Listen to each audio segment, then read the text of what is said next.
In Mary Shelley's story of Frankenstein, we learn about the main protagonist, Victor Frankenstein, and his fascination with galvanism and collecting materials from the slaughterhouses. He created a creature so monstrous that it didn't even have a name.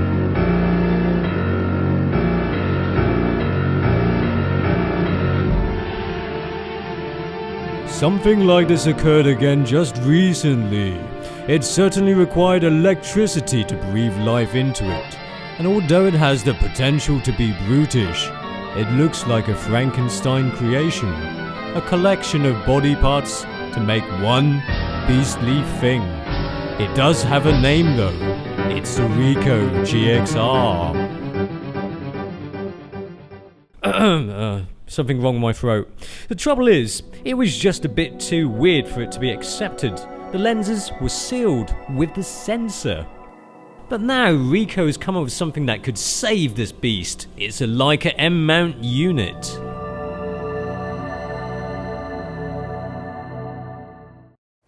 Funny thing is, it's still Ricoh GXR. It's still the same body with just a screen, buttons and twiddly bits. But the only difference is, you don't have to use the Ricoh lens and sensor combos now, because you can put a Leica M-mount lens on it, which kind of defeats the whole point of the system, doesn't it? I'm going to use this Voigtlander 15mm to take some shots, like an M&M, not a rapper.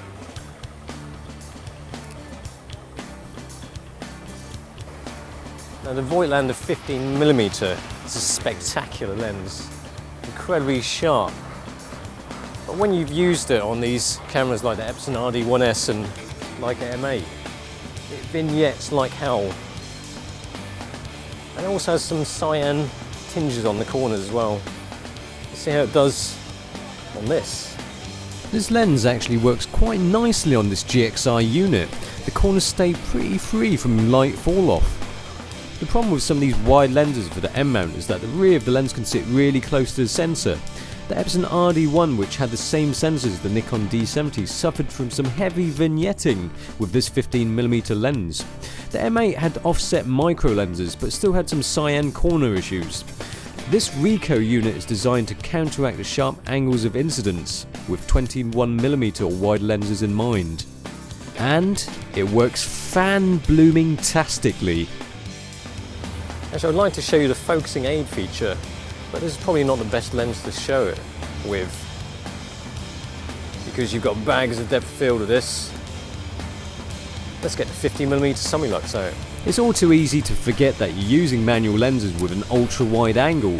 Putting a fast 50 on certainly pulls you back down to earth. Actually, it feels quite weird because this lens sticks out further than it would on an M9 or M8. Because if you can see the body here, it's actually quite a bit thicker. Ergonomically, it feels a little bit odd, but it'll do. So you've got this peaking mode. Well, it's not called peaking mode because that'll be stealing from Sony, but you've got something like that.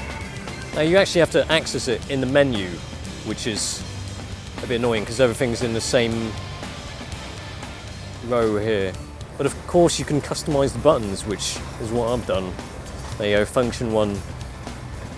Now it should show the in focus parts by little white bits. And zoom it in also. Focusing feels manageable, but a bit filly to have to use that focusing aid. It does make one squint when looking at the screen, and I am squinting.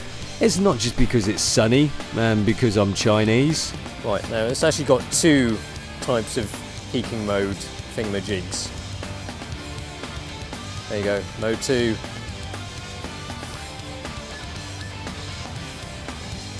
And you're looking at the world as if you're a predator. And you can see the in-focus parts are outlined with white. There you go. Half press, switches back to colour. Trying to lock onto a target that has life and isn't planted into some soil is a bit more challenging, although with a bit of practicing with this focusing system you'll get progressively better. How do I not get wet here? It's like the Matrix. You enjoying it, Lambie? Free shower? Oh, bloody hell. That's full on in the face there. What's wrong with these people? I couldn't give a fuck if it was a rainbow. Let's go. So we've come out here today to do a comparison test between the Ricoh GXR with a Leica lens on it and also a Sony NEX5N, which also has an APS-C sensor. Okay, so Lovely. how's this going to work? I'm going to take a picture of you. Lovely. You don't look happy about that. Well, let's see how easy it is to manual focus by giving it to Lambie, who has absolutely no skills in manual focusing at all. So, No skills. All right, you're going to be blurry. well, you all got the some time. skills, but we'll just say no. So, you finding it easy to focus? Oh, okay. 1, 2, 3. Okay. Oh, it's so hard to see. So, try the Sony now. Oi, it's easy to focus. It's easier than the GXR. Do you like the peaking mode? The All right, flashing 1, light? 2, 3. Look at the two shots and there doesn't seem to be that much to pick at. Look a bit closer though and the GXR seems better at little details. The Ricoh shot just looks a bit crisper. Plus the Sony suffers from a bit of moire. Do you think the Sony's better for focusing or the GXR? I think this one's easier to focus. For me. Yeah. So now we're going to do a noise test between these two cameras, the GXR and the NEX5N. We've got a cheap tripod here. One I haven't destroyed yet. It's a fake tit, fake blue tit that is. Oh dear. I'm not being funny, but this Sony menu is great. Now I hate doing noise tests using a Sony NEX camera. 1, 2, 3, and then select the ISO. That's how many button presses. Right, so what about the newcomer, which is not actually that much of a newcomer, it's actually technically older than this. It's just that it's a new unit, which is newer than the NEX5N, which is weird because the NEX5N is actually just an update to last year's camera, but it's still newer than the GXR. Okay, now let's bump up the ISO. How many button presses? Oh, that's convenient. Oh, 3200 is the max. With the 15mm you can see that the Sony sensor doesn't cater well for those ultra-wide M-mount lenses. It vignettes quite a good deal more. In the light tones it's anybody's game, all fair and square. Look in the mid and dark tones and the Ricoh has more noticeable noise. But there's a bit of smudging going on with the Sony shot. At ISO 3200, Ricoh's ISO roof, there's a good bit of detail, although it's no wonder Ricoh kept this as the maximum ISO. The Sony's noise is less in your face at the same ISO.